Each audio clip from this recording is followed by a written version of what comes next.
এই যে ড্রাগন গাছটা তোমরা দেখছো, এটা কিন্তু আমার ছাদের ড্রাগন গাছ না। আমি যে ড্রাগন গাছের চারাগুলো সেল করি সেই চারা থেকেই কিন্তু এই গাছটা তৈরি হয়েছে।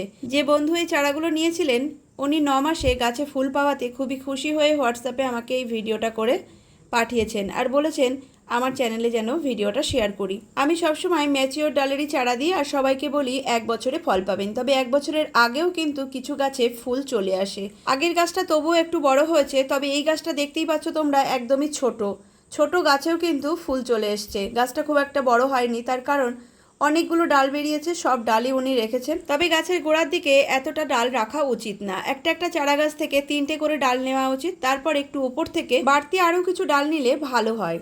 মোটমাট শুরু থেকে গাছটাকে সুন্দর করে গুছিয়ে তোলাটাই ভালো। এইভাবে এলোমেলো ডাল করে রাখলে পরবর্তীকালে গাছের পরিচর্যা করতে খুবই অসুবিধা হয়। তোমরা যদি কেউ ম্যাচিওর ডালের চারা নিতে চাও তাহলে আমার এই ফোন নাম্বারে ফোন করে চারা অর্ডার করতে পারো। সবই কিন্তু ম্যাচিওর ডালের চারা। আশা করি দেখে তোমরা বুঝতে পারছো।